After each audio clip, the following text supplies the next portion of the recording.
Hindus in themselves are very divided on the lines of caste, sampradaya, so to speak. This, in my opinion, is the root issue of the current state of Hinduism. Second book is extremely prasangik to this particular question because I've tried to show how divisions are not unique to the Hindu society and that they're equally present in other societies as well. The difference is other societies have a fantastic sense of who is an outsider to their worldview, which means उनका शत्रुबोध जो है crystal clear है, and therefore आपस में वो चाहे जितना भी लड़ते रहें. You asked the question? Yes, okay. जब बाहर वाले की बात आ जाती है वो इकट्ठा हो जाते हैं. प्लीज आप इसको और थोड़ा as a perhaps a lay student of psychology, human psychology, just consider this. Leave any other civilization, any other Sanskriti or Sabhyata. Given our journey, diversity must be expected. Because there will be thought diversity as people go along. If it's at least 7,000 years, assuming that's a very conservative number, you must expect vividata without a doubt. तो आप क्या unity के basis पे human psychology को पूरी तरह से आप स्नब करते रहेंगे? It's not going to happen. When people were fighting for Ayodhya, किसी ने एक दूसरे से ये नहीं पूछा कि आपकी कास्ट आइडेंटिटी क्या है, आपकी जात क्या है. Nobody was asking this question. They only came there as Ram Bhakts. Agarwals have died, Ahirs have died, Brahmins have died, everybody has died. When the police was firing at them, nobody asked each other, भाई ये यादव है या क्या है? ये सवाल किसी ने नहीं पूछा. So use this basic नुस्खा of human psychology कि आप लोगों को एक cause दीजिए to rally behind. Nobody asked questions relating to language or caste. When Shivaji was fighting the Mughals, तब तक तो ये सवाल उठे ही नहीं थे.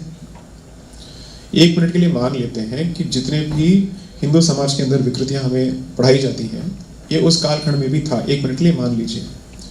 But that did not stop the Hindus from uniting with each other to fight.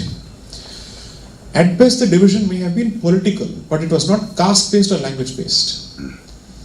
So the story that is told about the Battle of Panipat is how the Jats and the Marathas had a certain difference of opinion, or maybe they could have supported. I'm not getting into that. But ये इसलिए नहीं हुआ था कि ये जाट हैं वो मराठे हैं. That was not the reason. It was a political consideration of a different order altogether. So what I've tried to show through the first and the second books is the British man did not have to deal with the issue of caste in Africa, and still the better part of Africa is either Christian or Muslim. He did not have to deal with the issue of caste in New Zealand. The Maoris are not to be found in as many numbers anymore. Canada, you're still finding mass graves, right? तो वहां पे क्या जाति प्रथा थी? So he invents excuses each time he goes to a particular jurisdiction to say, मैं यहाँ पे आपका उद्धार करने के लिए आया. And he is taking upon himself this benign burden, which is otherwise colonization. And he continues to justify his presence, saying, अगर मैं यहाँ से निकल जाऊं, तो आप एक दूसरे को काट के मारेंगे. Indians told this to each other when the freedom movement was going on, by the way. That means the man had successfully convinced the colonized people that his presence is necessary for us to stay united. That is the success of the Christian European colonizer. And the alpha level of the success or the beta level of the success is, उसके जाने के बाद भी we are dealing with the very same issues. So I disagree with this proposition entirely. 2. How do you think the armed forces are structured? Every man is not fighting for the army, they are fighting for their corps, their unit, their company, the color of that particular company. That's what they immediately relate to. It is federal unity. That is, the unit is fighting for the whole and the whole will fight for the unit. If that is how this structure operates to defend us, why is it important? Just आप इसको और एक step इस स्तर को आगे बढ़ाइए. For you to be able to commit yourself to a particular identity or a परिचय, वो आपके जितना नजदीक हो, it is easier for you to say this belongs to me. An amorphous Hindu identity makes no sense to most people, where sampradayas make sense to most people. Trick ये है कि संप्रदाय के साथ जो जुड़ाव है, it should never prevail over the larger धार्मिक unity. That is a different question altogether. उस unity को अचीव करने के लिए आपको सब आइडेंटिटीज को डिस्ट्रॉय करने की जरूरत नहीं है. जब आप ये करेंगे, सबसे basic question which even communism has not been able to answer till date, and that's why it is a failed ideology, वो किसी चीज को रिप्लेस करने की तो बात कर देते हैं, लेकिन उसको रिप्लेस किस चीज से करेंगे? What is the solution that never comes out? Okay, let's assume that आपने इस ग्रैंड हिंदू यूनिटी प्रोजेक्ट को भारत के पैमाने पे इसको अमल करना शुरू कर दिया, तो आप लोगों से क्या कह रहे हैं? Give up all your institutions which survive on those सांप्रदायिक identities. चाहे वो मंदिर हो या जितने भी प्रथाएं हो, they are all connected to some tradition or the other. I suspect at least 50% of the audience has watched Kantara. Yes. Right, okay. What most people perhaps may not have paid attention to is that folklore is also a hereditary practice.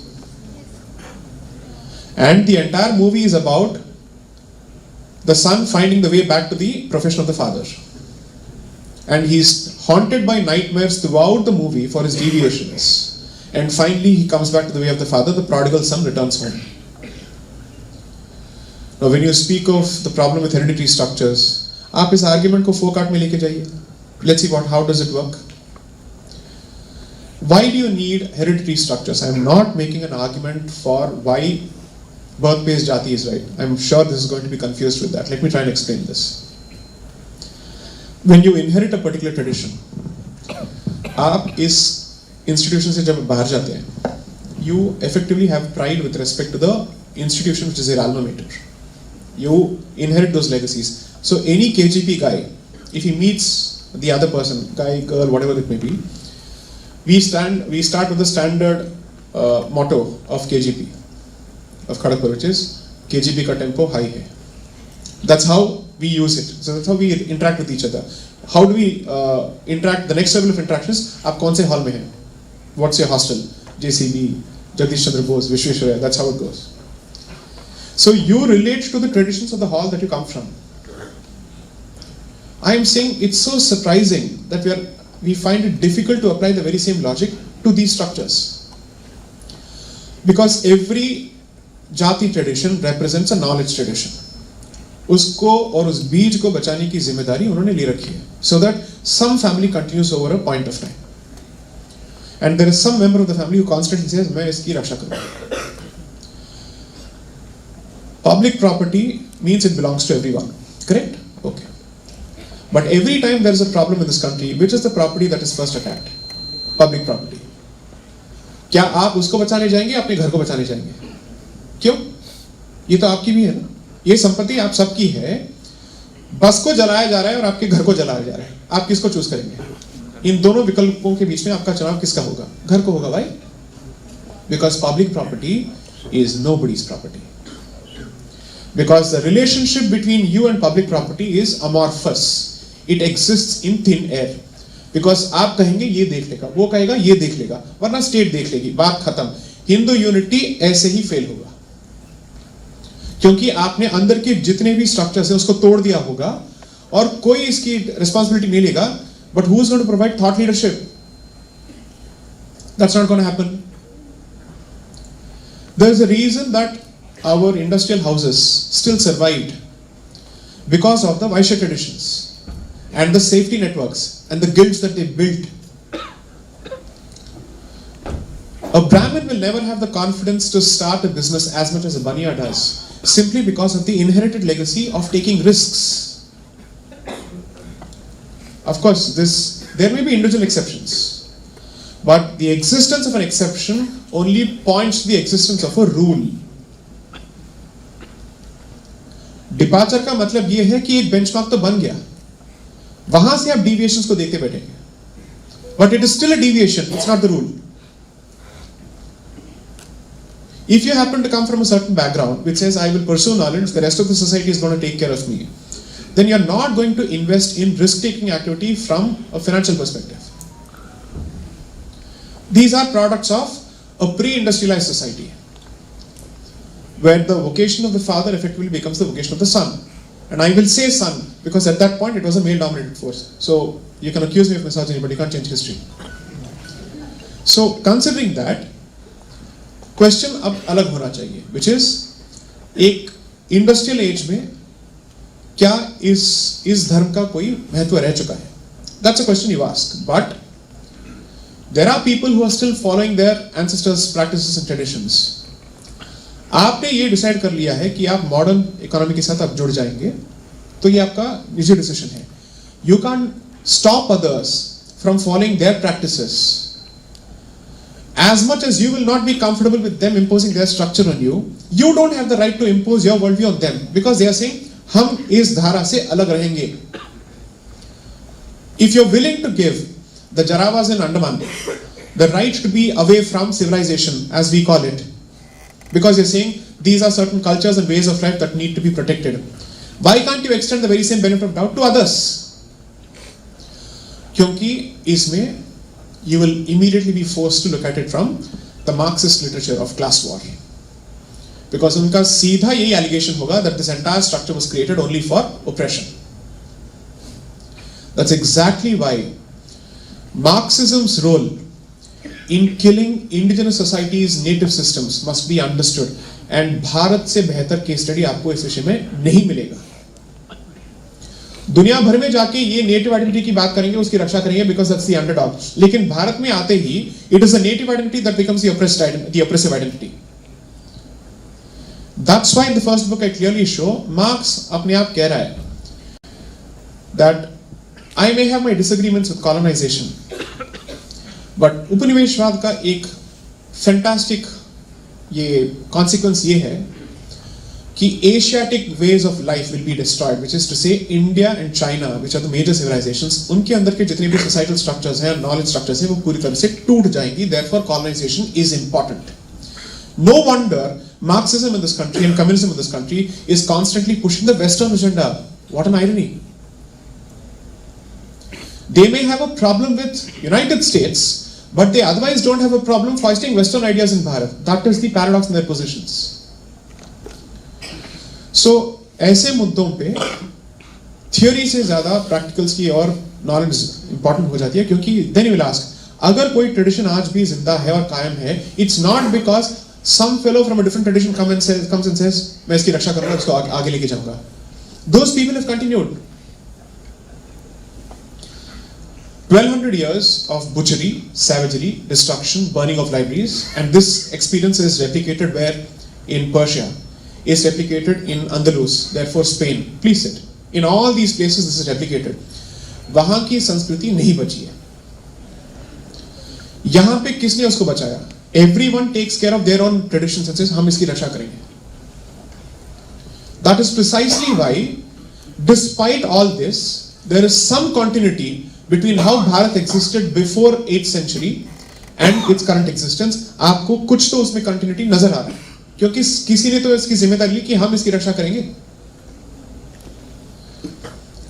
The problem with this discussion is that it is bound to be infused with the missionary British narrative of how untouchability was prevalent. मैं उसको कभी deny नहीं करूंगा. I am not going to deny that something has happened. But मैं आपको और एक example भी इसके साथ दे दूंगा. सती का जो एम्पिरिकल एविडेंस है, इट इज नगण्य, ऑलमोस्ट नेग्लिजिबल. इन्होंने इसको भारत के बाहर पेश कर करके वहां से मिशनरी कॉन्ट्रीब्यूशंस को यहां पे इनवाइट किया. The credit for this entirely goes to Claudius Buchanan, a Christian missionary, and I have pointed this out from his own literature, but you can read better literature. Dr. Meenakshi Jain's book on Sati. Jagannath यात्रा को पूरी तरह से demonise किया इस आदमी ने. So he goes on the one hand to say women are burnt, and on the other hand people commit suicide in front of the रथ यात्रा. और इस शापित लोगों को हमें बचाना है, और हम बचाएंगे कैसे?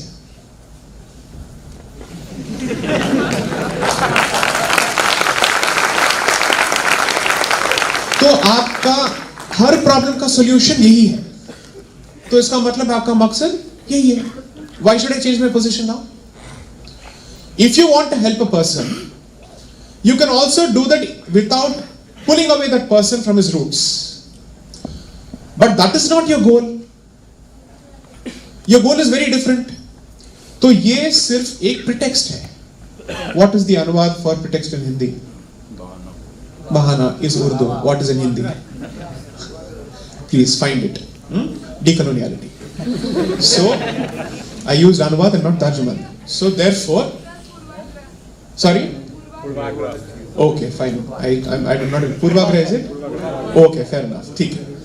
So when you look at this larger picture, then the picture becomes very clear. आप जब तक भारत के कॉलोनाइजेशन की हिस्ट्री को अपने आप में पढ़ेंगे, which is to say you look at it independent of anything else, you will always find mistakes with our society. But when you see the same culprit going to 10 different countries, from Latin America to Australia to New Zealand, he's converted everyone. Why am I supposed to not come to the conclusion, this is your end goal? Is the experience of the Northeast any different? No. Is the current day Andhra Pradesh any different? No. Is Punjab any different today? No. Res ipsa loquitur. Facts speak for themselves. Next.